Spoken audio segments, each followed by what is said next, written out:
My guest, Stan Deyo. Welcome to Late Night in the Midlands, Stan. Thank you, Michael. Your volume's just a bit high on my coming to me. Is that because you're turned up or what? Well, I've got it where I normally have it, so it's could just be offset from my switchboard. So. Okay. Just thought I'd tell you. I mean, I can handle it here, but it was kind of distorting at the top end. That was all. Oh, okay. Well, hey, welcome to Late Night in the Midlands. Hey, what are you guys doing over on the East Coast right now? Having good weather, bad weather, what? Oh, actually, we're having some pretty good weather. We've had some severe weather that's come through a couple times so far in the last week and a half, 2 weeks, but it hasn't been as bad as I thought it'd be so far. Well, I think things will get a bit worse with we can talk about that during the show, but there are some changes coming, I think. Yeah, absolutely. And I definitely want to get into that. I thought maybe first you could tell us a little bit about your work as undercover in the FBI. Oh, gosh, that goes back a long time. It was back in 1970 and 71, and I was working in Dallas at the time. I put together a team of people like myself, some men and women who were very good in their systems analysis and programming of the mainframe IBM systems. And we were called to solve problems by large corporations that had computer problems. And this one conglomerate there in Dallas, they had about 100 companies under it, had a nice big IBM system, and they had irritated the computer operator. And they had files in those days. This company didn't back up things and have backup systems or anything. They had the records of 3,000 employees sitting there on their computer, and this guy just walked out. So they rang us up and said, "Bring your team." It was the Impossible Mission team. "Come over here. We've got so many days to solve this and get it working again." So we parked over there, and it turned out to be about a year and a half park. We did solve the problem. Found out that the guy had put a bomb to wipe out the entire payroll records of 3,000 people, and that wouldn't have gone down well because it didn't have any backups in the system at all. And one of our team found it about a day and a half before it was about to go off, and we saved the company. So they kind of just left us there permanently to manage their systems. And while I was in there, I was given a nice office up on Executive Row, the top of the corporate headquarters, and plush carpets, soft lighting, couches, and a blackboard that swiveled around. And I was sitting in there one day, minding my own business, and secretary buzzed me and said, "There's a gentleman here from the FBI who wants to see you." I said, "Well, send him in." I can't run anywhere. There's no windows to jump out. To send him in. So this guy came in, and he was presentable. He was I guess probably in his late 20s, and he came in, introduced himself, and he said, "Look, we've checked on you before we even came in and saw that you had top security clearance before in the Air Force, and what your political affiliations are, and the director," that was Hoover at the time, "would like to ask a favor. We'd like for you to report on the comings and goings of dignitaries and various other people, foreign countries, into this corporation here, because we are reasonably certain that they're involved in illegal arms dealing in the Middle East." So I said, "Sure, I'll do it." And they said, "Well, we'll pay you for it. We'll match your salary." And I said, "Well, look, I'll tell you what, now that I've got you here on the hook," I said, "rather than money, I'd like to have information back. And do you guys know anything about the Illuminati?" And he said, "Well, that's one of J. Edgar Hoover's favorite projects." I said, "Well, do you think that you could kind of put information back my way, and I'll give you information your way, and then we'll both be happy?" So he laughed, and he said, "Yeah, we can do that." And that's how I started. And basically my job was to report, unusual comings and goings and any overseas phone calls to heads of state, which did occur.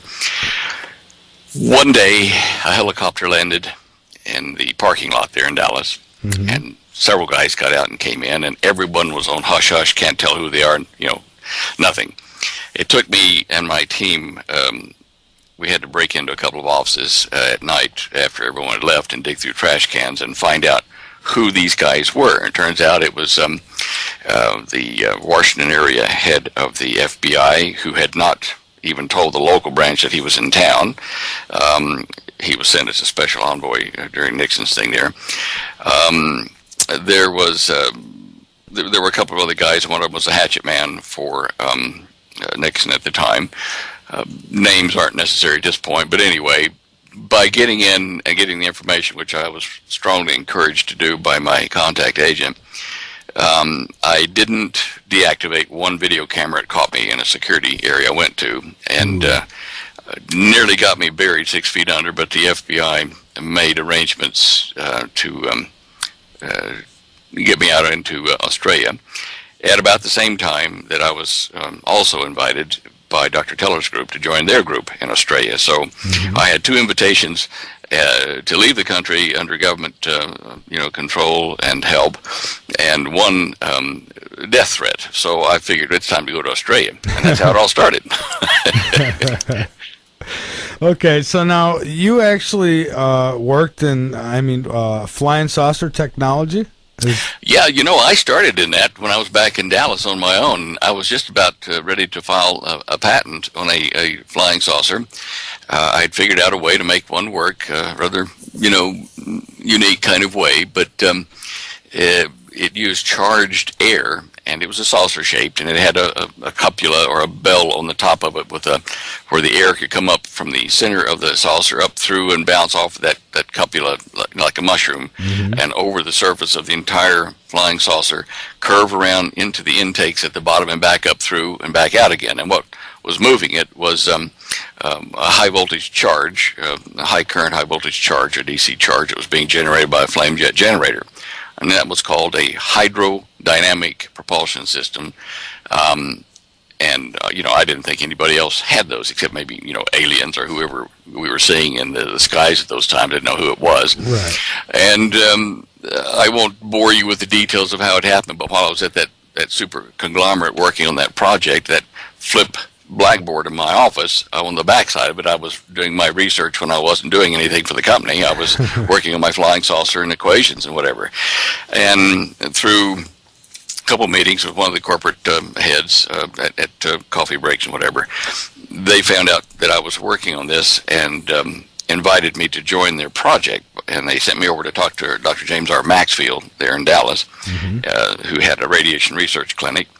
But he was also the number 2 guy for Dr. Edward Teller. I didn't know that. But anyway, I went to a meeting with him, and in his office, just he and I in a small little office there in his research facility, he started showing me pictures on the wall of him and Teller in a submarine going under the pole to get to one of the bases, and, told me a lot about what they were already doing.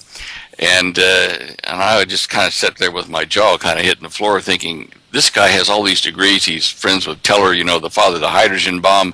Why is he talking to me? I'm just, I hadn't even finished my degree, And he said, okay, now, boy, tell me what you're doing there at home. And I said, and Michael, put yourself in my shoes in that time. Here I am, a young man. I'm pretty good at computers and all that, but I was way out of my league talking to this kind of guy. So I'm thinking, what do I say and not sound like an idiot, I feel like that sometimes. yeah. And I said, well, sir, I've been working on a theory to kind of combine electricity, magnetism, and gravity into a kind of... He said, wait, look, don't fence with me. We know you're working on anti-gravity. So are we. Let's get down to it. How far have you gotten? Well, I said, well, actually, I hadn't got the anti-gravity part of it working. It didn't kind of sustain, but, here's what I've done. And I told him, he said, good.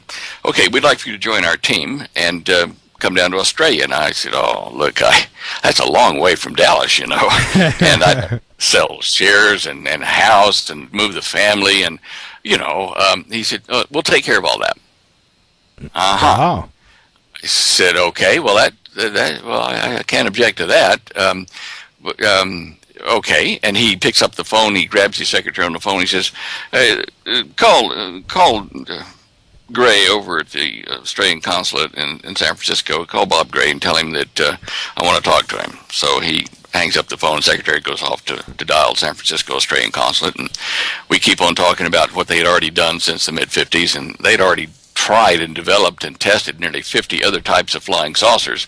One of them was like mine, and they found out that the seals around the top would catch fire, and the black cloud that burned in that seal would then surround the entire craft in a bubble of black gas, and you couldn't see where you were going. They'd have to go land emergency, and it was... Now, was this technology that they actually got from flying saucers that was captured, or were they just trying to... I don't know that. Okay. There was certainly, I didn't go into that section to see what they pulled out of those the saucer as back engineered technology. But I would say that based on what they were trying to develop, they must have at least believed they existed. That it was that. Oh, there's no question about that. I to my knowledge, I never met one. Right. But some of them were human-like, so I might have. But certainly none of the little gray critters, that kind of stuff. And I heard the rumors and hearsay, but that's all. Okay. Okay.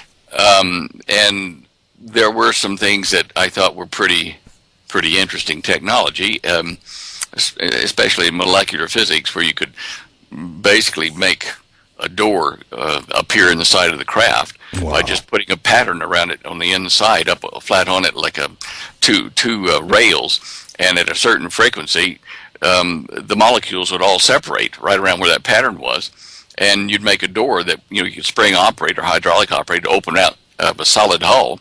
It'd flop out. You could walk out, do what you're going to do, come back in the ship, close it back up, and reseal it with this high frequency, path. That's that made amazing. the pattern for it. And just like in the movies, like in what was it? Day the Earth Stood Still with Michael Rennie. Sure. The door closed and became solid again, all that kind of stuff. Well, that was technology that I thought was reasonably beyond what normal physics would have developed at that time. So that was one thing I suspect, and perhaps some of the optical fiber technology and certainly the mental control of the craft through a neural interface to the brain. Hold that thought right there, Stan. We got to take a quick break here, and then we'll be back, and I want to pick right up on that. Very interesting stuff. My guest is Stan Deyo, and we're talking about UFO technology first, and we're going to get into some Earth changes. So don't go anywhere. I am Michael Vera. This is Late Night in the Midlands, and we'll be back. Let's bring Stan back on with us, and okay, Stan, we're back. What were we discussing just before the break? I forget. Where were we? We were discussing about the propulsion systems and how the doors on these crafts would... And the technology. Exactly. The anti-gravity technology was a separate section to where I was. They were having people develop along various lines wherever they started and not trying to cross-pollinate at that point. What I did learn from what I could kind of squeeze out of fellow researchers when you weren't supposed to talk to each other, was basically that anti-gravity is a method where, at least the way they did it, was where you could take electricity, like from a battery, direct current, run it through a big current-carrying wire in a special coil shape, and align that coil with another coil that's at slight angles to it, like right angles, and take the electricity going through one coil, and as you stop giving electricity to it, and there's a back EMF, they call it a back rush of current as you break the circuit, that back EMF is dumped into the other circuit at right angles to the first one, and extra energy is added to it, and then when that's broken, the circuit is broken, the back EMF out of that, all of that is dumped into the first coil, and back and forth, building up a large spinning vortex of electromagnetic energy with two of the vectors at odds and one pushing away against the Earth's gravitational field. Believe it or not, the gravitational field and magnetism do have a relationship.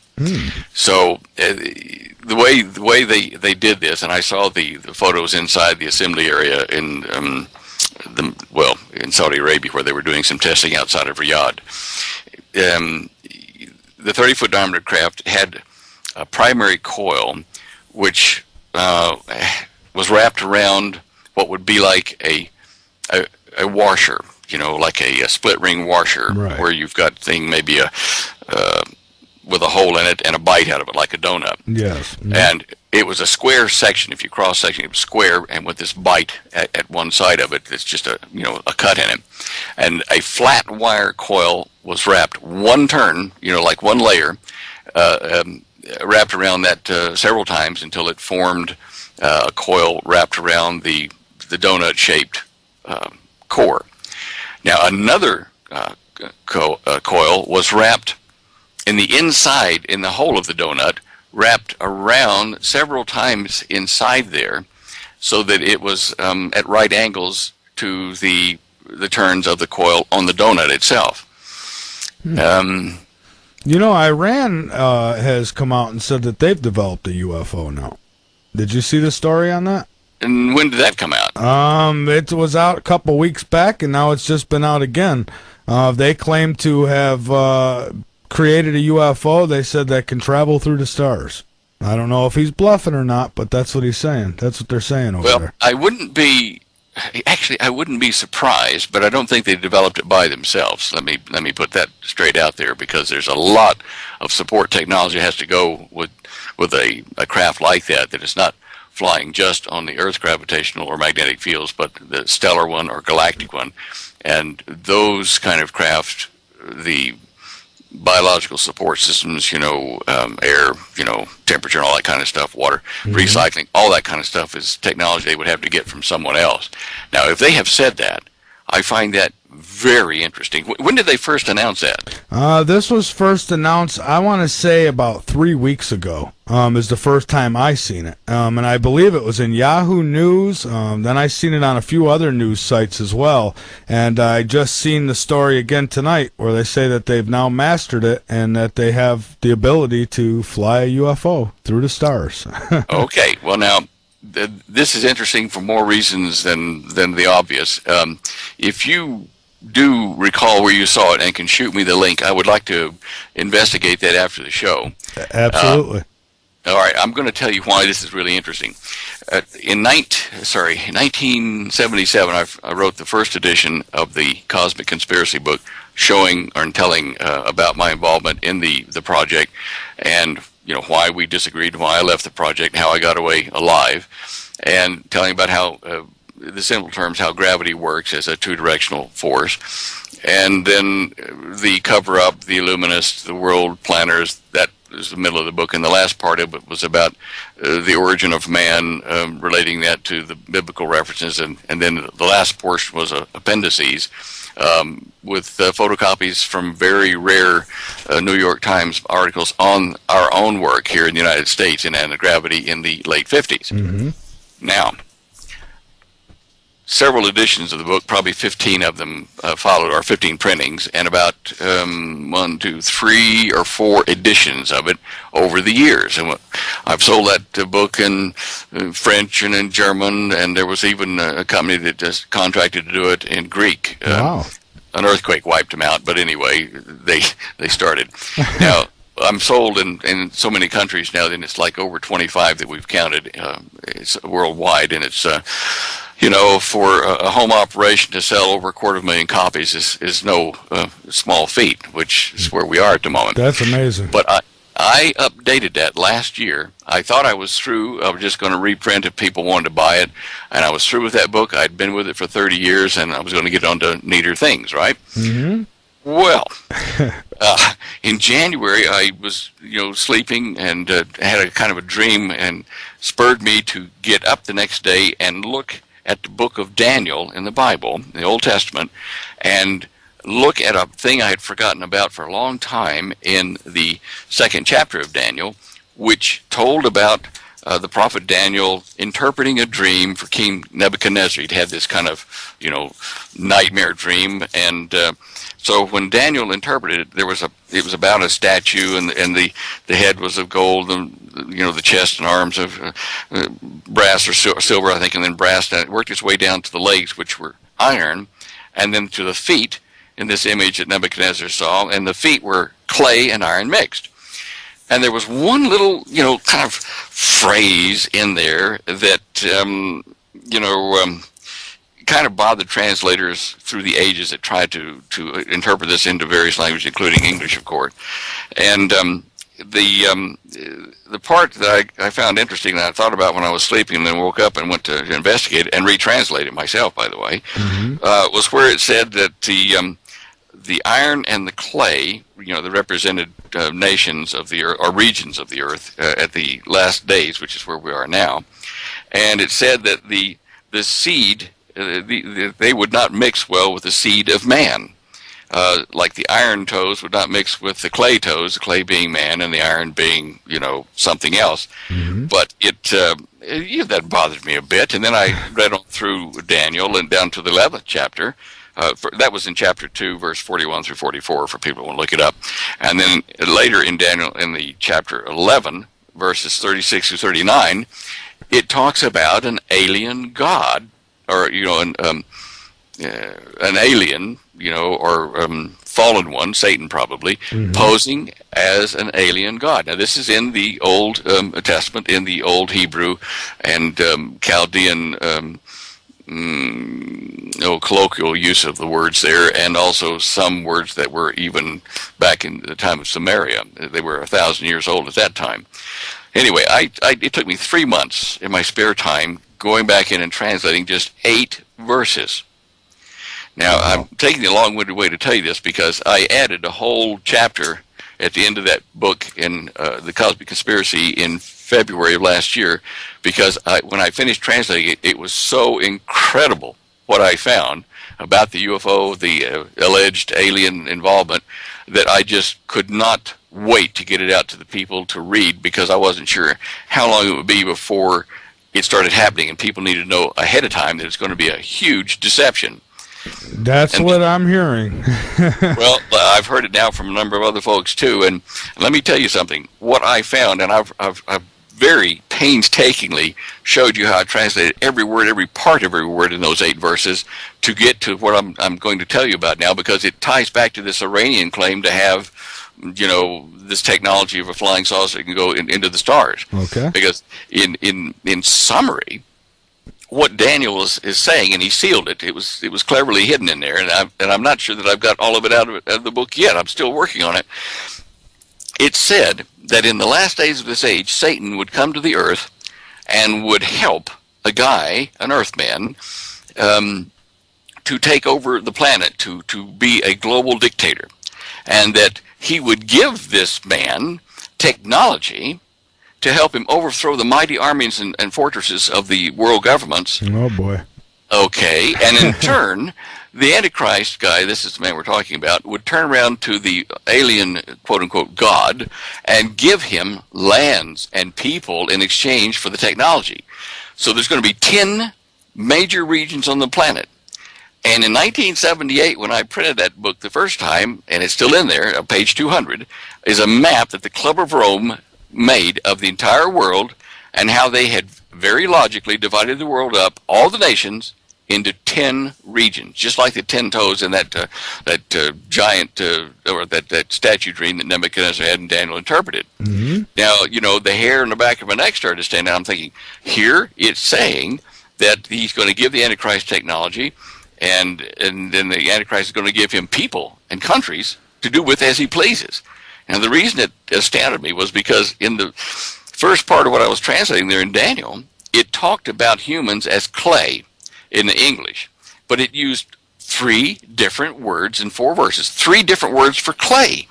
And, why do they use different words for clay? When I translated what Daniel had done there, it was showing the nature, several things about the humans that were going to be enslaved by the Antichrist and Satan backing with this technology.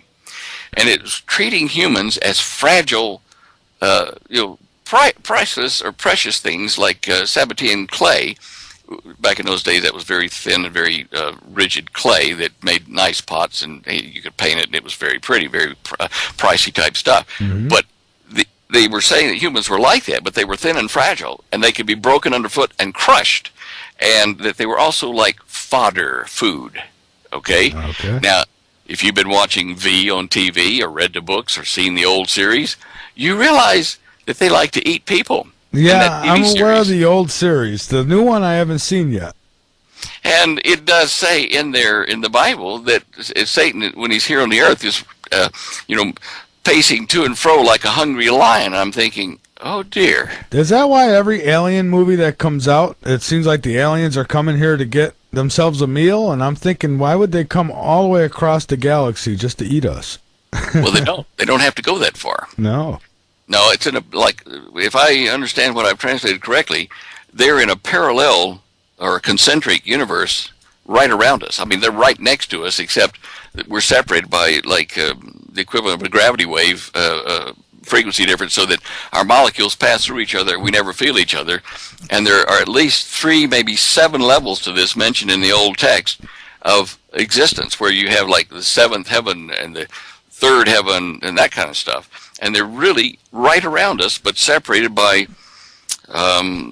frequency, a type of frequency in the energy that makes our gravitational field work, which is something we can explain or talk about later. But it's like Stargate, the series. Mm-hmm. You know, where they have that gate in the big circle, and they can fire it up, and somebody built it for them, but they can use it, and they can travel to other galaxies. Well, right. They've even found that they accidentally in the series they could travel in time. What I'm saying is that the old biblical references to the traveling of the beings from the upper levels around us, they port from physically right around us, but through energy levels to our level. And a Stargate type thing would be a thing that would open up a doorway between our existence and the parallel universe, that level right next to us. I have been hearing a whole lot about parallel universes lately, and, you know, I'm one who believes that they definitely exist. You know, look, boy, there's so much to talk about on this. Like, I found a fragment, a picture of it on the internet of a stela, you know, like a carved, clay-baked tablet that was made in the time of King Marduk. Wow. And 1/3 of it was lost. The Nazis got the whole thing, and then there was a fire during the war, and 2/3 of it, you know, 2/3 of the slice of that stela with the engravings from the time of Marduk survived, and I think it's in Norway, but anyway, it's a museum over in Europe, in northern Europe, and they made this picture of it. And I got a high resolution picture because I could see in the 2/3 of the carvings and the writing on it something that was astounding. It was a front view, you know, a side view, if you wish, of like a stepped pyramid, ziggurat, you might call it, and then a top view of the top floor. And it was an architectural drawing that King Marduk commissioned because he wanted to build the Tower of Babel. Babel. Now, Babel in the old languages in the Middle East, everywhere you go, El is a short form for God. The God of gods. Right. And Bab, B-A-B, is doorway. And it meant doorway of God at the top of that tower. Now, it wasn't just to build a tower and get up on top of it and say, I'm a human being, I'm up 50 stories, and I'm cool, I'm like the gods. You know, they wouldn't have said it like that. But in the Old Testament, it says the angels, you know, or the beings of the upper levels said, look, let's go down and knock down, destroy Nimrod's Tower of Babel, lest he and the other earthmen become as one of us. Now, that's in there. That's in everybody's Bible, and it's even kind of badly paraphrased in English as well. So what you're looking at is a gateway. And I tell you what, I played with that thing and enhanced it in Photoshop and did all kinds of neat things with it to find out where the gateway was. And there is a room at the top there, which was probably where the gateway of God was. The other information I've gotten on the ziggurats was that they made it so that the gods could appear on the top of it, the top level of the pyramid, step pyramid, and could then step down one level onto the, you know, to a ramp that went around on that level, and eat some fruit and talk and walk around, do whatever the gods do, until their energy level had reduced to a certain point. Then they'd come down to the next level, do the same thing, wait an hour or so, and then come down to the next one. And finally, when their energy level of their bodies was such that it wouldn't destroy humans when they touched them, they could come out and walk among mankind. Now, if you stop and think about it, Ezekiel's wheel within a wheel, when, you know, God appeared to him as flaming chariot, it came out of the sky, burning fire, and came down to see Ezekiel. When Moses was, talking to God there on the mountain of, they say Sinai, but it was the mountain of God anyway. When he was called to talk to God, he says to God, "Look, I want to see what you look like." And God says, "I can't let you look at me directly because the energy of my presence would destroy you. But hide in this cleft of this mountain here between these rocks, and I will put a cloud next to you, and I will shine my shadow on it so you can see the shadow of my image, and that won't hurt you." And also he says, "When you approach me here to talk to me, take your sandals off, and don't lift your feet up, slide your feet in the dirt coming to me, because otherwise if you lift your foot up, you will die." And this is probably because of the voltage differential, like cattle get when they walk around high voltage lines. Right. So that was hot. That was coming from an upper level. But if you look at colloquial stories, legends, myths about ghosts, when ghosts appear in a room, it gets cool. They're from a lower energy density level, beneath us in energy, whereas the gods, or God and his angels and messengers, are from upper levels, and their energy level is so high that you can't touch them until they normalize. That makes tremendous sense. Yeah, really look, even does. Jesus said to Mary there when he rose from the dead, she was the first one to see him, and she reached out to touch him. "Look, don't touch me. I've not yet ascended, and it would harm you." You see what I'm saying? That the evidence is there everywhere.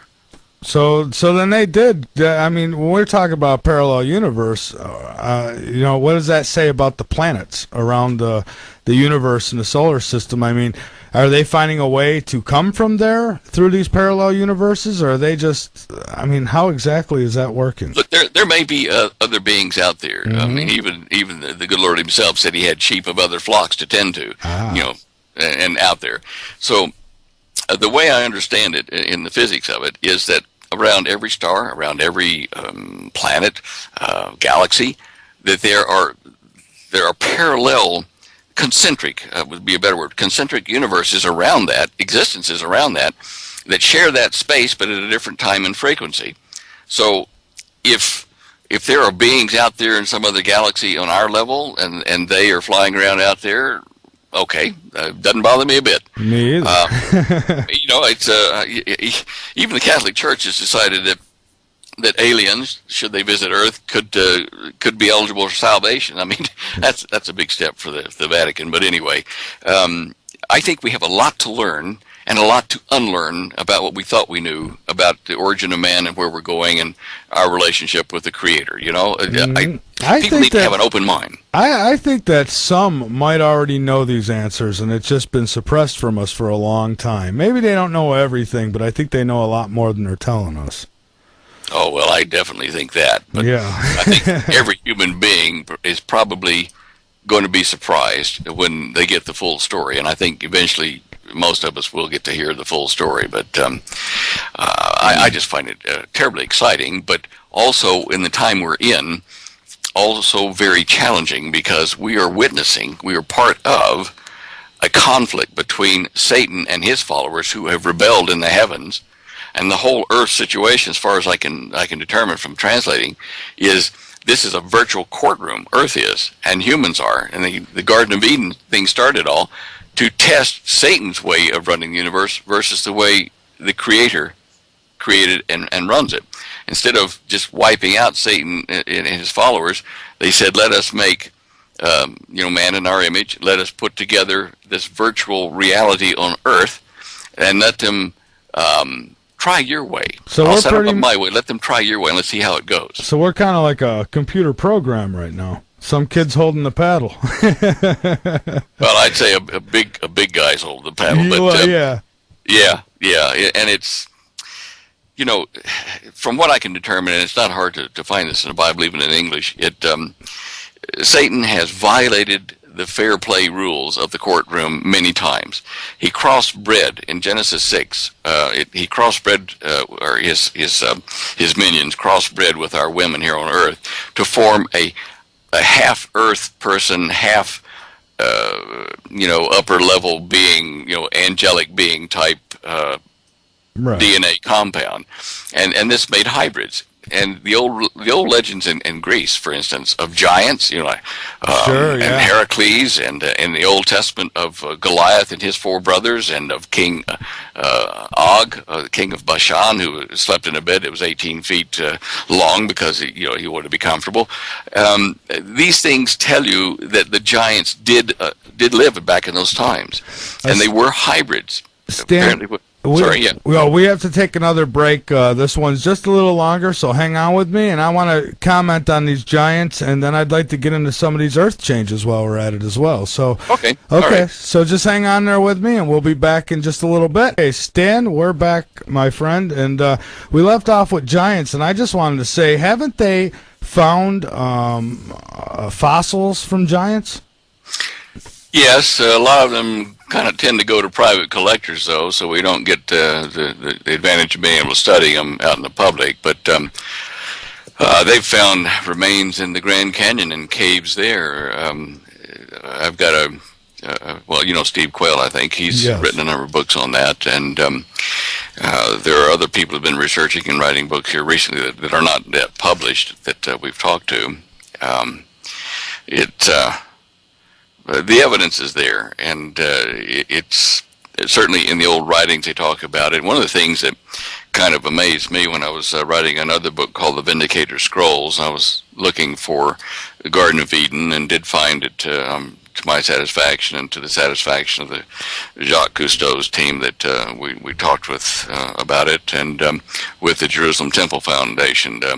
And it's located over in the Danakil Plains, which is covered by a lot of magma from 13 volcanoes. It's kind of northeast and connected to Ethiopia and the Great East African Rift. Anyway, researching all that did lead me to discover that the Greeks had built 10 cities around Mount Hermon in the Middle East. It's just north of the Galilee there. And these 10 cities were called the Decapolis, the 10 for decade, the Decapolis cities. I visited one of them that they've been excavating there at Beit Shean, Scythopolis, I think was its original name, but it had been inhabited by the Egyptians, the Greeks, Romans. The layers were built on top, and they built these cities around what Mount Hermon, I believe, is Mount Olympus of the Greek myths and legends. Now, the Romans adopted the Greek gods and their myths and changed names to fit, the Roman dialect and the Roman concept of it. But basically, they picked up what the Greeks had put into the mythology. Now, Heracles was a very strong man, and there were giants in the pantheon of gods that Greece, worshipped and talked about. But why did they build those 10 cities around Mount Hermon? Good question. That's where we think that's where Jacob slept on a stone, and he saw the angels coming to and fro from heaven on a ladder. The gateway was there, and they were coming to and fro that night while he was there on the mountain. The legend says that the original fallen angels that descended to earth descended there on Mount Hermon. So there's just a lot of textual information they couldn't wipe out and hide from us, as opposed to bones and actual proof that we could hold and analyze. But the textual information did say in many cultures about the giants living in that area of the world. I think it's amazing, all the cities and stuff that we are uncovering now. There's just been so many that have been covered. I believe in China, they've been uncovering lost cities as well, haven't they? Yeah, look, as I said earlier in the show, I personally am prepared to rethink and relearn everything I thought I knew about our history and the organization, and of the whole universe, our universes. I just really think that I'm excited. I hope that day comes soon that we get to know the truth about these things, because Me too. There are too many things that don't add up with the way we think we understand the universe. Yeah, I think that they've deliberately kept us kind of off our feet on this information. I really do. Again, I don't think they know everything, but I know they know a hell of a lot more, and they're not telling us. Oh yeah. So what is happening to our planet right now? I mean, what do you make of everything that's going on between the wars? I mean, you hear about end time prophecies, and wow, if this don't sound like we're going right into them. It does. Let me ask you a question here. Are you able to see video images on my website if I tell you where to go to look at what I'm talking about? At this moment right now, no, but I can definitely, I'm sure everybody listening could, though. All right. Well, some of the earth changes stuff we're going to talk about, Holly has put it up on our website, and if you go to standeyo.com, that's just STANDEYO.com. And right at the top it says Stan guest on Michael Vera's Late Night in the Midlands, Friday, April 8th. It's the top line. And over to the right of it, in blue, it says Show Images. And that's some of the things I'm talking about in tonight's show. And we'll get into that here shortly. Okay. About the earth changes. If my manager would get a couple more monitors in this studio, then I'd be all set. But on Skype, I can actually share my screen, but that wouldn't help you much, would it? Yeah, that would, because I have your Skype up right now. Well, let me push this button here and see if I can see. How do you do that? Share screen. Share your screen. Okay, I'm trying. All right, let's try that screen there. Start. Oh, yeah, there's something coming up now. Yes, absolutely. Oh, yeah, there it is. Good. Okay, well, now, if they go, they can go to the website and click on Show Images. And I'm going to just click on one to show you. I can click on it and enlarge it for you. Now, does that go big on your screen?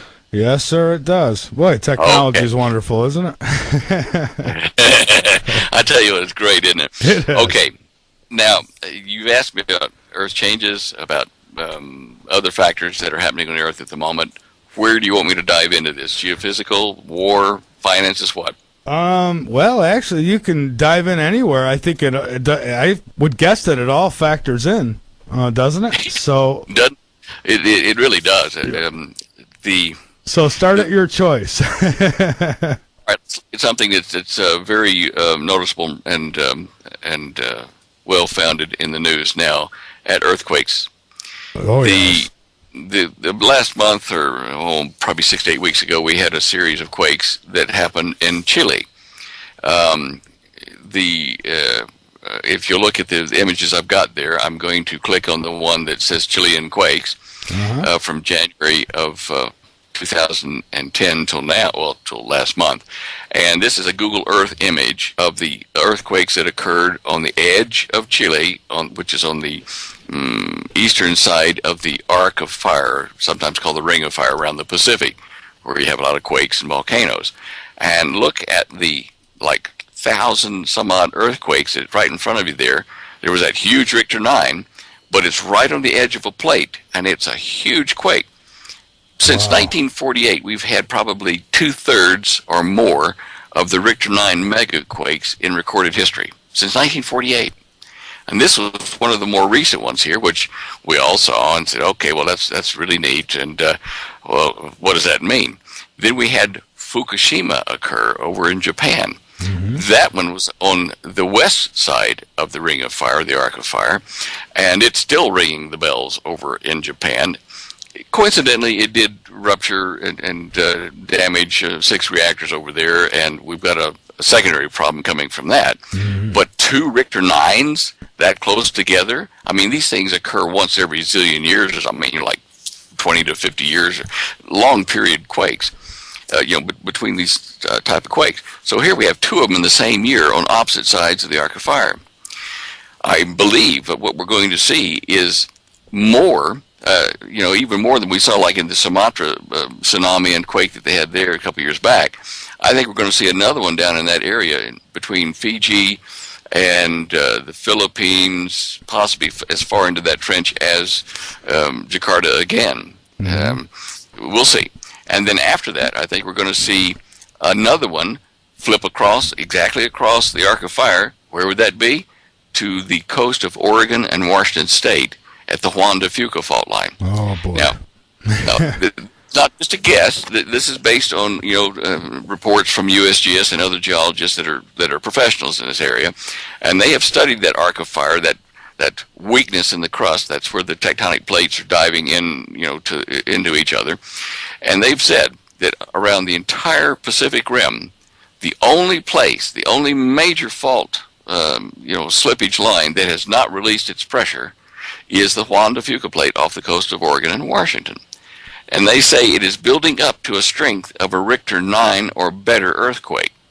Now, it's right offshore what they're seeing in the Juan de Fuca plate, but the fracture zone is inland, and it runs from north of Washington State down to the very top of Northern California. It's 600 miles long, and it's Cascadia. It's underneath the volcanoes there. Now, they're saying this is overdue. It's 55 years since it last released any kind of energy, and a lot longer, several hundred years since it released such a large quake that would produce a tsunami over in Japan. Wow. So, yeah, if we have this ricocheting effect with a megaquake, from Fiji to Philippines, somewhere in there, and it causes this one to trigger, then we're going to see some real damage in the United States and also on the coastlines of the other countries on the Ring of Fire in the Pacific. There's going to be another thing that we got to watch over the next 3 or 4 years, I believe, and that is in the North Island of New Zealand. They're getting quakes there now. You heard about the ones there on the northern part of South Island, and a lot of people died, and people thought, well, that's really terrible. But there's one worse than that, much worse, coming in the southern part of the North Island near part of Lake Taupo, because Lake Taupo is a caldera like Yellowstone, except it's filled with water. And the last time it erupted was in 187 AD. When it erupted, it threw up ash and clouds so far and so voluminous that the Chinese astronomers in the northern hemisphere recorded 3 days of darkness from it. Wow. Now, this thing is about to go again. It's a long story how I got involved in that, but anyway, my activity on Coast to Coast at the time with Art Bell, I broadcast from Lake Taupo. Holly and I were down there on the edge of it. It was heating up. There was steam coming out of the ground at the time we were there. And the furor that I caused with, the tourism department of New Zealand and the government there, because they were not funding the USGS equivalent down there, it's called the GNS. They were not funding them to monitor that system and to be able to warn people, to keep them safe when it starts to erupt again. The furor caused the government to turn around and award them huge amounts of money to set up monitoring equipment all around the Taupo thing, and to even rent a German yellow submarine to go down the bottom and look for vents and thermal variations so that they could tell whether they were in trouble right that minute or it's going to be a few years. So that's another area we got to worry about. Now, Yellowstone, is that a concern of yours? Oh, absolutely. Absolutely. Because many think that when these earth changes take place, that Yellowstone, I've heard it over and over, there's going to be no problem with that, and I just don't see that. Look, I don't either. I agree with you. In fact, if you look on the images I've got there on the screen, it's down where all the seismograph traces are. I've got 5 seismometers that I took snapshots of from the University of Utah's drum recorders. They're heliographs. Now, these 5 plots that you're seeing there are from Yellowstone, from 5 of about, 20 some odd monitors there. And these 5 are in the northwest corner and kind of near Old Faithful and down to the southwest corner of the Yellowstone area. Right. What you're seeing there occurred on the 11th of March at the same time. In fact, time-wise, probably a minute before it was recorded in Japan, when Fukushima had that Richter 9. These 5 seismometers went berserk, as you can see all these traces here. Let's take a look at the top 3 there at Old Faithful, at Madison River, and at Moose Creek, all in Yellowstone on the 11th of March. You see those things, the green vibration right in the middle on Old Faithful, the green vibration and Madison, all at the same time, all at the same magnitude. These are the only 5 of all of the Yellowstone recorders that did anything significant at all at that very moment. Now, that's clear across the Pacific from Fukushima. Either the sensors are very, very sensitive, or those fault lines are interacting. No, they are interacting, but it's not just the fault lines. What we're seeing here is something that we traced after the fact, watching these seismometers. The magma down underneath Yellowstone on the northwest corner was trying to vent up, move up in cracks, to form an eruption like a volcano. Oh. And it's called harmonic tremors. You can see it, little bitty tremors that occur in the seismographs. Now, that meant that there was molten magma down underneath Yellowstone over in that corner that was connected to the fluid hot magma clear across over in Japan. It somehow immediately picked up that vibration and pumped it up these vents that were trying to surface anyway. That's why these 5 seismometers were so important to look at. I'm just putting up Horse Butte. It was 2 of these 5 monitors were not as strong as the others, and this is one of them up that I just put up. Right. But this one here at Old Faithful, I mean, look at this. It just went absolutely berserk when it happened. Jeez. Up at the top of the graph there. You see that? Oh, yes, I do.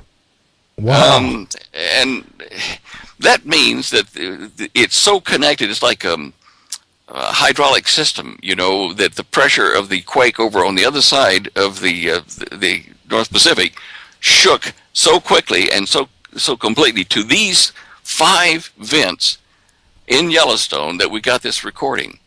Now, I agree with you. Yellowstone is connected, and it doesn't take Fukushima. It could be the Juan de Fuca plate there off Oregon coast, and that's a lot closer. That is going to affect that. There's no getting around that. Now, what would happen, just as quickly as you can tell me before the break here, what would happen if Yellowstone did go off? I know people who are living in Montana and actually believe that that's a safe haven, and I always thought it would be if it wasn't for Yellowstone, and that's just so what exactly would happen? Well, it depends on the strength of it, and I don't think it's going to be as violent and as large as it was 630,000 years ago when the last major Yellowstone caldera eruption occurred.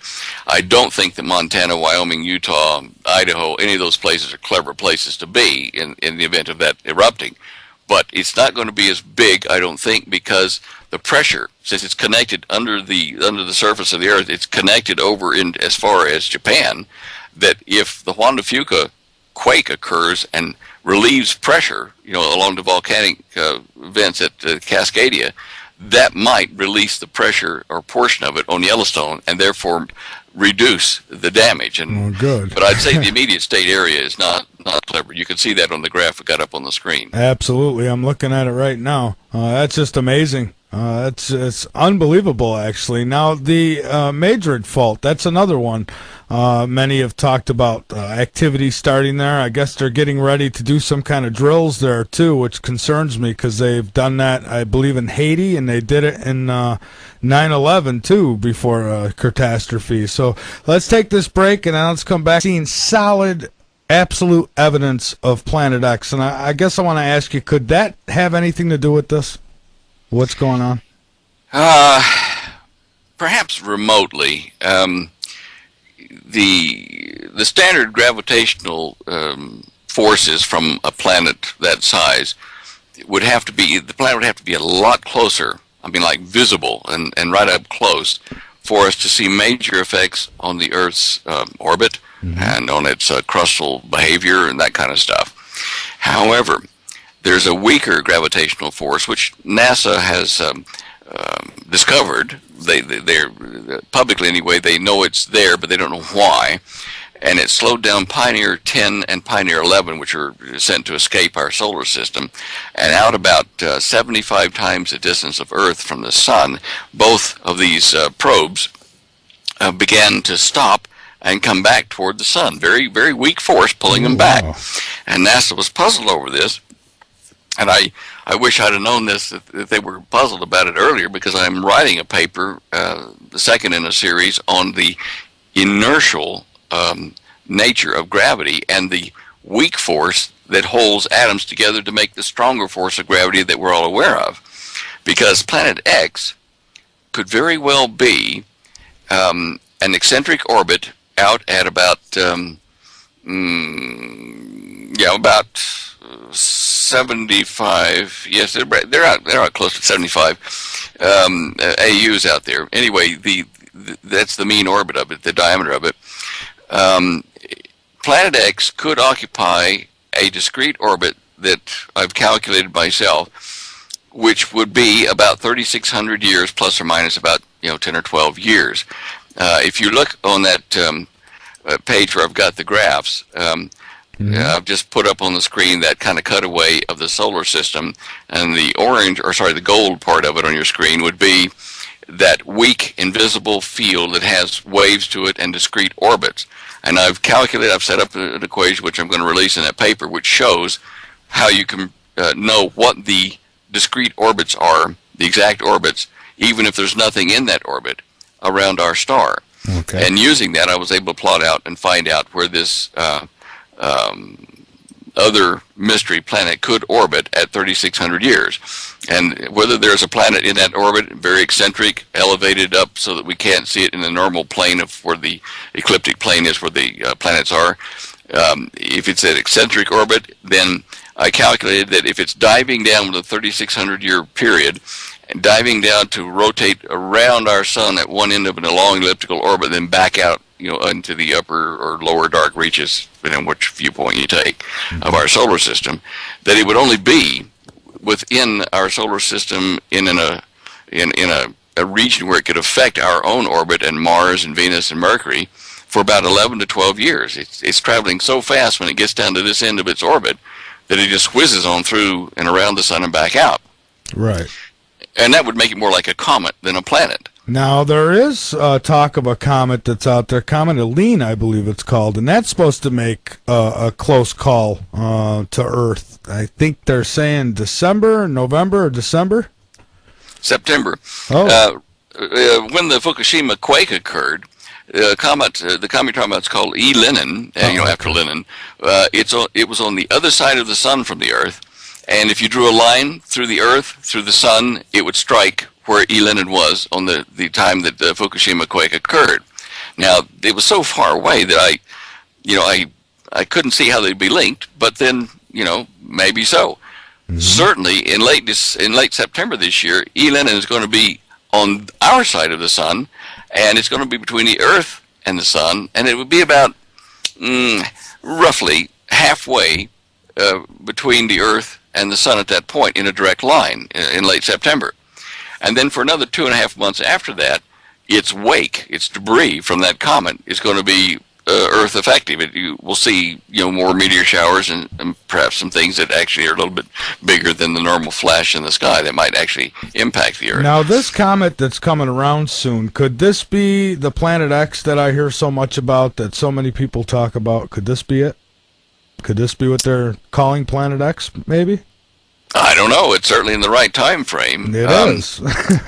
If it has, they're still calculating the orbit of E. Lenin. They have to take measurements over a period of time to get an accurate approximation of its orbit.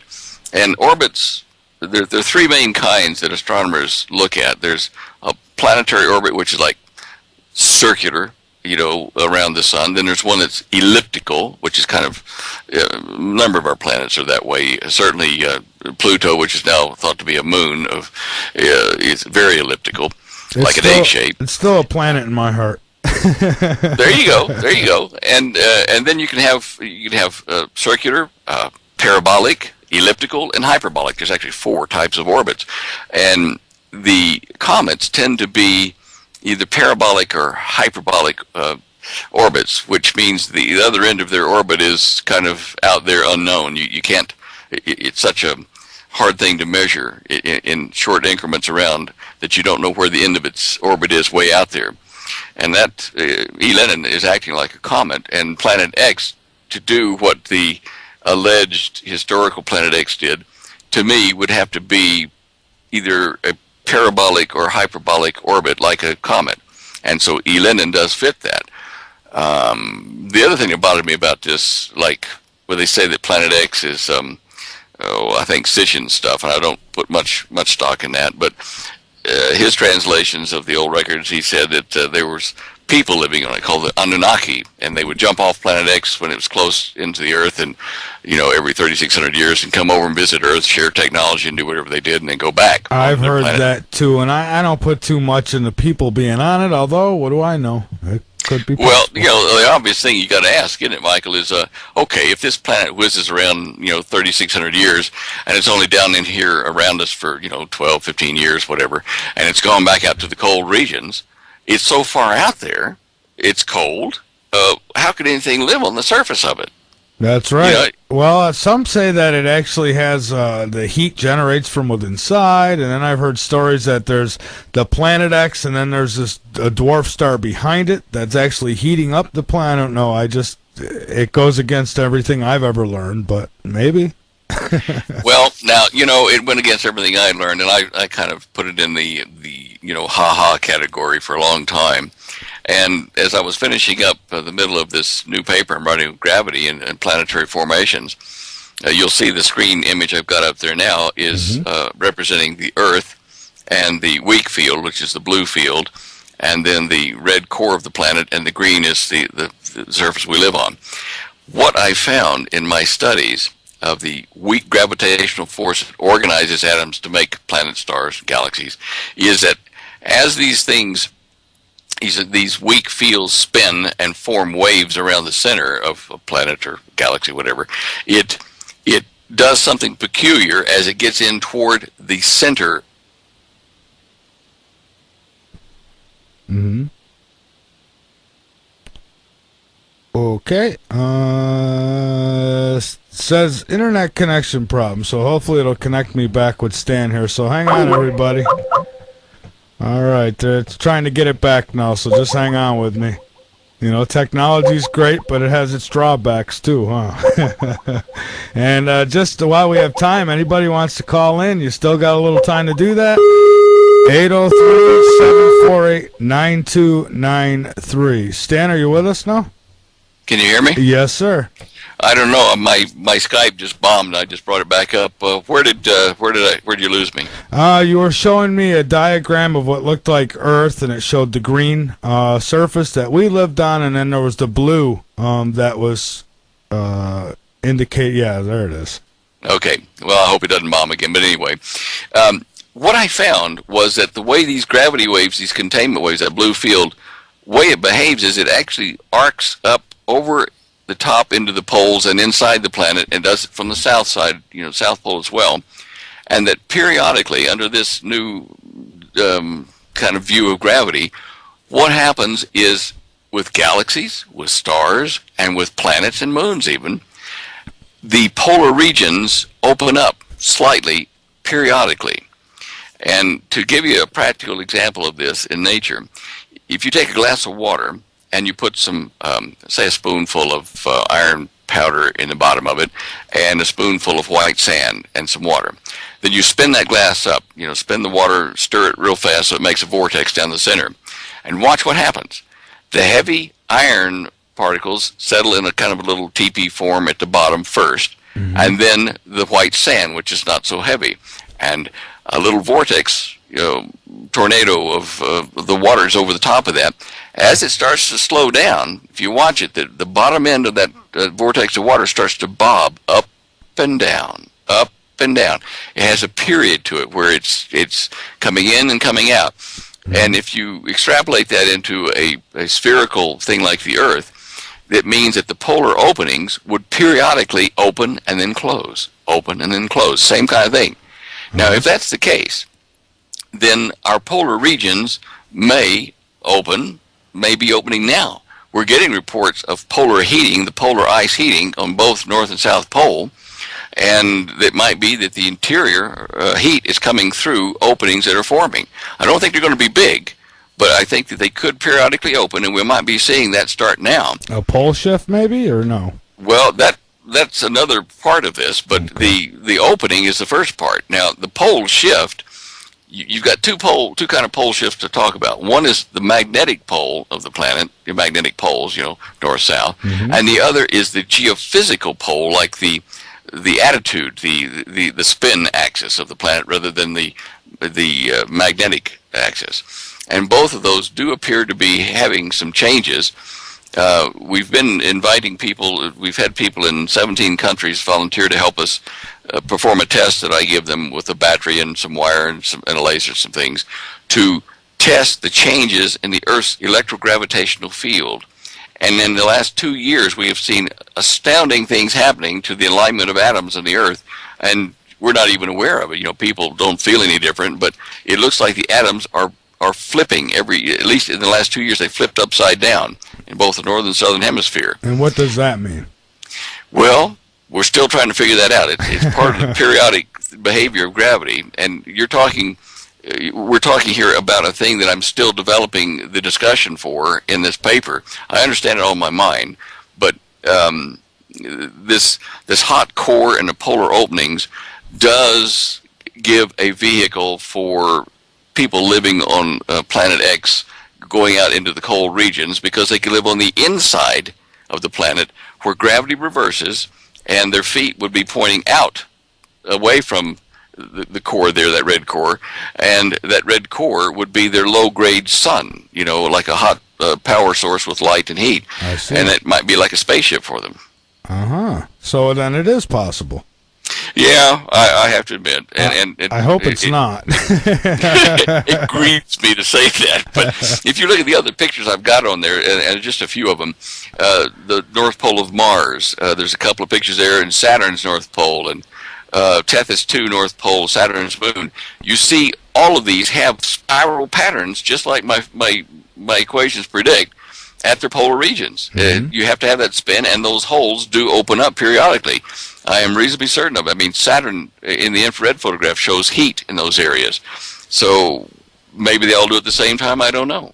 The sun itself, it's got magnetic storms at the north and south pole that are vents shooting out.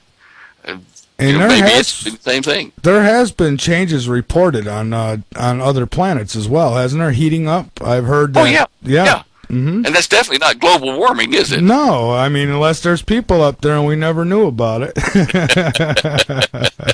Yeah, the whole global warming thing just makes me laugh, and there's people who actually buy into it. I mean, you know, I guess we're not going to change things with what we're doing. I mean, you see it happening on other planets. It's obvious that there's something else causing it.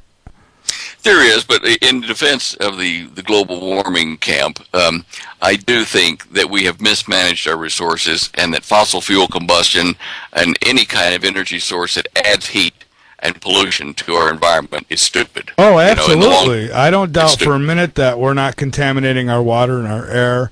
But I mean, to say that all these changes on the planet are because of us starting up cars and stuff, that I don't think. It's certainly not going to cause earthquakes and weather changes, I don't think. No. The sun is the major driver in our system for these changes on all the planets. The same pattern of gravitational behavior seems to work on planets as it does on atoms, as it does on stars and galaxies. And there's at the center of every galaxy, as far as modern astronomers are concerned, there is a black hole, and it's a supermassive black hole. And periodically, jets open up at the north and south pole of these black holes at the center of galaxies and shoot out gamma ray bursts and all kinds of other energy, and then they close. Now, in our own galaxy, the Milky Way galaxy, they're saying now that the polar regions of the supermassive black hole is starting to open up and starting to emit energy. So it's periodic, just like that. I was telling you, the polar openings on galaxies or stars or planets, it all follows the same kind of pattern. Okay, so we're getting down to about the last 5 minutes here, and I want to give you an opportunity to give out websites and whatever else you need to do. But I want to ask you, and hopefully we can get you back for a longer period of time. If I didn't have another guest scheduled, I'd keep going with this. I really would. Based on all your knowledge and your research, where's all this heading, do you think? Where are we as a human race, as the planet? I mean, everything. I think due to a number of factors, crisis curves I call them, that we are faced with the the worst time in human history. Over the next 5-10 years, maybe slightly longer, we're going to see changes in our geophysical, our geopolitical system that will probably cause the death of 2/3 of the planet. We're going to see a famine crisis due to the climate changes. The climate changes are something beyond our control. It's from the sun primarily. We're going to see financial collapse almost immediately. The U.S. dollar is collapsing as we speak. Oil prices are going through the roof. Gold and silver are rising. We're going to be faced with nuclear pollution just from meltdown of Fukushima. The whole planet is going to get a taste of it. But we're threatened with a nuclear war in the Middle East, with Iran and its allies trying to get rid of the state of Israel. Damascus we're reasonably certain it's got access to nuclear weapons as well. Certainly, weapons of mass destruction, whether they be bio or whether they be nuclear. And Israel may make a strike on it, or Damascus, according to prophecy, will destroy itself and become a ruinous heap. Something's going to happen in Damascus, and we're going to see right up to the edge of Armageddon eventually over in the Middle East. So all these things added together do threaten us, not to mention things that are kind of out there never land, like another impact of a large meteor on the surface of the earth somewhere, causing a nuclear winter, killing crops and us. Pandemic diseases, it just goes on. And if the Earth's magnetic poles do flip-flop, during the flip or in reversal of the poles, the magnetic field will weaken for a period of hours or days. It doesn't matter, but it will then cut out our defense against all of the gamma rays and various other radiation levels in ultraviolet that hurt us, that burn the skin and heat up the planet. Right. All these things are at our doorstep at the moment. And the one thing that I want to warn people about is don't follow the first group, whether they be aliens or humans or whatever, that say we have all the answers, we have the technology, we're your friends, we can help you. Do not be deceived by the first lot coming, because they are going to be imposters. The old records and writings in the Middle East do make this very clear. So don't be deceived by that. I try to warn people about that in great detail in the Cosmic Conspiracy. In the meantime, people need to prepare physically with food, water, medicines, and things. And Holly tells about that in the book Dare to Prepare on standeyo.com, STANDEYO.com. We do everything we can to help you. She's got a whole other website up there called Free Prep Info and Nuclear Biological Preparation. What you can do, just hours and hours of data to download free, to get yourself in a place where you're reasonably able to deal with these kind of crises and possibly live through it. Well, it's a wonderful service that you offer, giving that information free, because there's so many out there who are trying to make a buck off of it, and I commend you on that for sure. Well, we do charge for the book, but that's the only thing. Well, and that's just, it costs money to make it. Sorry, what did you say? Oh, I says yes. Well, it costs money to make it, so That's it. But if you look at what I've got up on your screen now, I mean, all these things that she's got up there, just links to people that have products that you might need, all that kind of stuff. It's we don't take advertising. It's just the way it is. She's just found all these things to help you. Okay, well, I'm going to get your links up on my past guest page as well. And Stan, I really do want to get you back in the near future and maybe do an entire show with you, because there's just so much more that we could go over. And I've still got pages of stuff here I wanted to talk about. We just ran out of time. But thank you so much for being a guest on Late Night in the Midlands. I do appreciate it. Thank you, Michael. Enjoyed it. Okay, thank you. Have a good night. Bye-bye.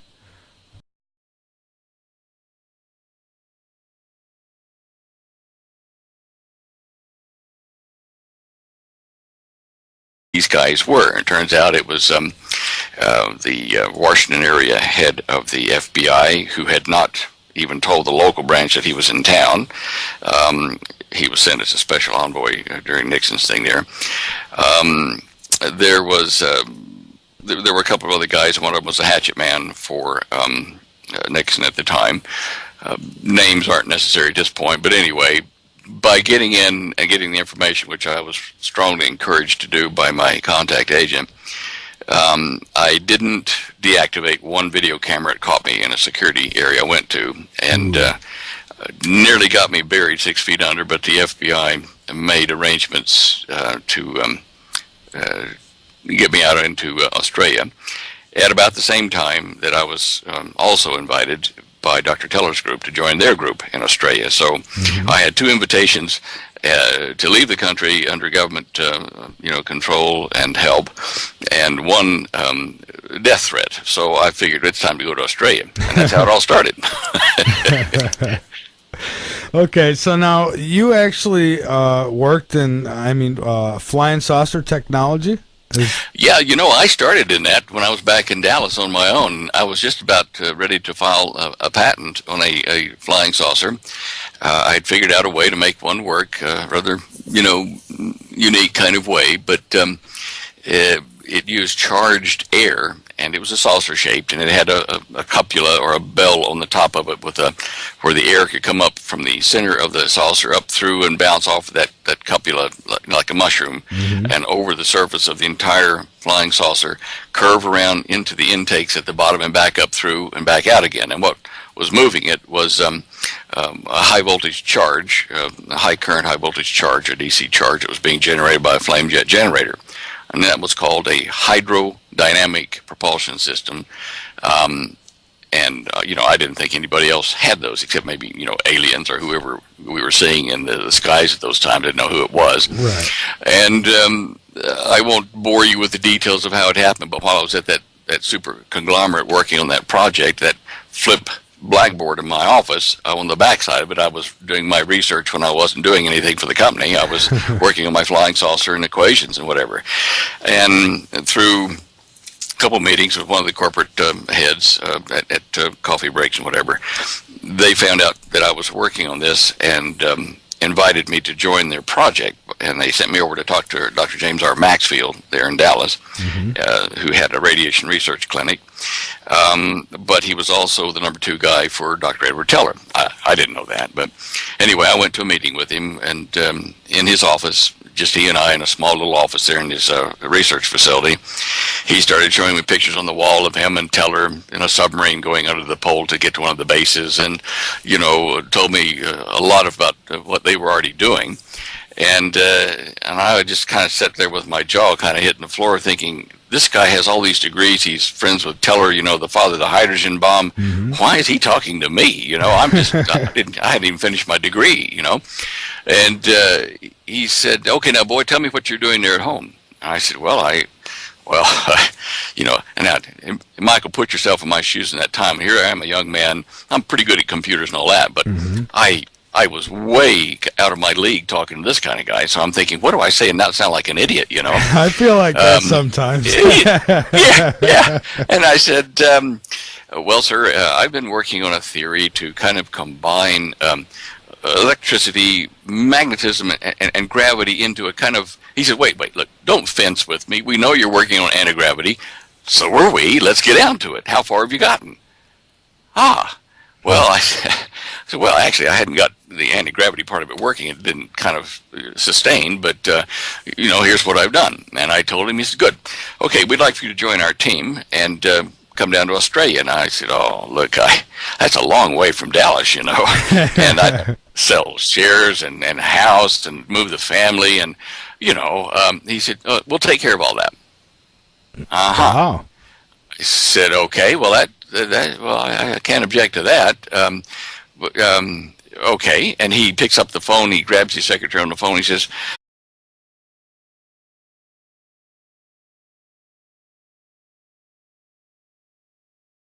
my guest, Stan Deyo. Welcome to Late Night in the Midlands, Stan. Thank you, Michael. Your volume's just a bit high on my coming to me. Is that because you're turned up or what? Well, I've got it where I normally have it, so it's could just be offset from my my switchboard. So okay. Just thought I'd tell you. I mean, I can handle it here, but it was kind of distorting at the top end. That was all. Oh, okay. Well, hey, welcome to Late Night in the Midlands. Hey, what are you guys doing over on the East Coast right now? Having good weather, bad weather, what? Oh, actually, we're having some pretty good weather. We've had some severe weather that's come through a couple times so far in the last week and a half, 2 weeks, but it hasn't been as bad as I thought it'd be so far. Well, I think things will get a bit worse with we can talk about that during the show, but there are some changes coming, I think. Yeah, absolutely. And I definitely want to get into that. I thought maybe first you could tell us a little bit about your work as undercover in the FBI.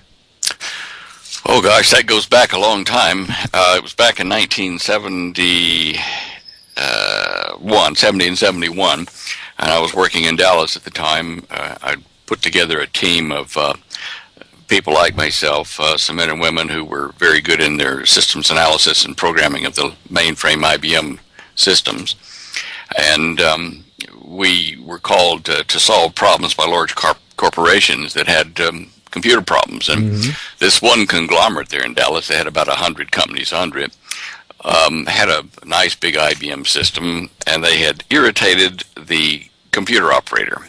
And they had files in those days. This company didn't back up things and have backup systems or anything. They had the records of 3,000 employees sitting there on their computer, and this guy just walked out. So they rang us up and said, "Bring your team." It was the Impossible Mission team. "Come over here. We've got so many days to solve this and get it working again." So we parked over there, and it turned out to be about a 1.5-year park. We did solve the problem. Found out that the guy had put a bomb to wipe out the entire. Call Gray over at the Australian consulate in San Francisco. Call Bob Gray and tell him that I want to talk to him. So he hangs up the phone. Secretary goes off to dial San Francisco Australian consulate, and we keep on talking about what they had already done since the mid-'50s, and they'd already tried and developed and tested nearly 50 other types of flying saucers. One of them was like mine, and they found out that the seals around the top would catch fire, and the black cloud that burned in that seal would then surround the entire craft in a bubble of black gas, and you couldn't see where you were going. They'd have to go land emergency, and it was. Now, was this technology that they actually got from flying saucers that was captured, or were they just trying to? I don't know that. Okay.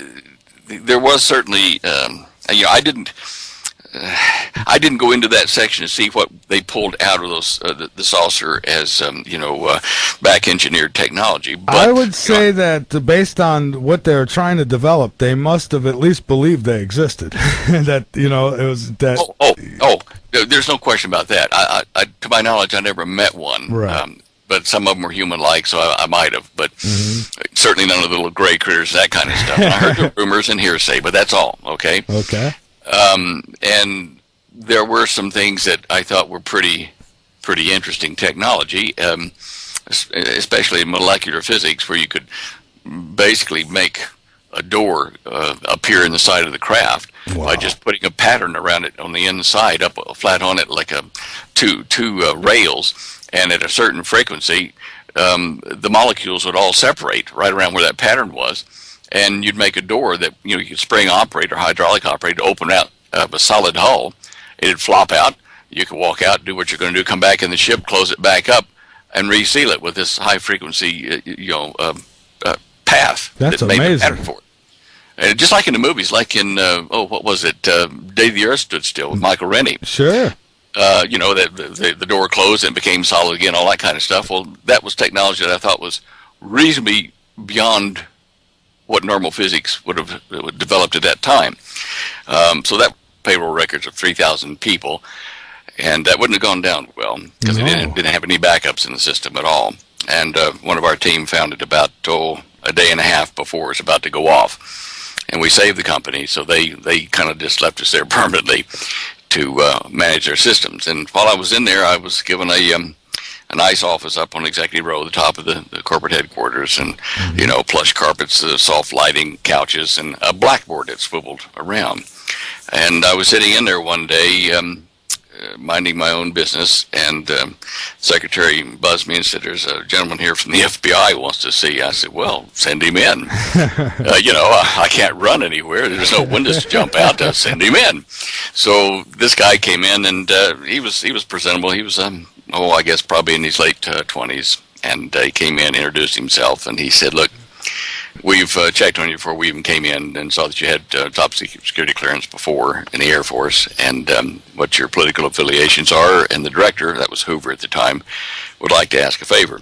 We'd like for you to report on the comings and goings of dignitaries and various other people, foreign countries, into this corporation here, because we are reasonably certain that they're involved in illegal arms dealing in the Middle East.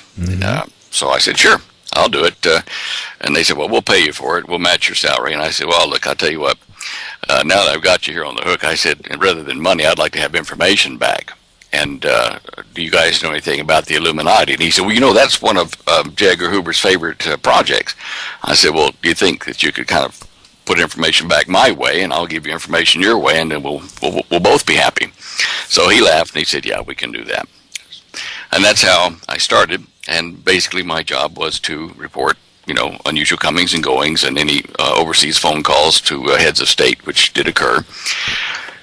One day, a helicopter landed in the parking lot there in Dallas, and several guys got out and came in, and everyone was on hush-hush, can't tell who they are, and, you know, nothing. It took me and my team, we had to break into a couple of offices at night after everyone had left and dig through trash cans and find out who the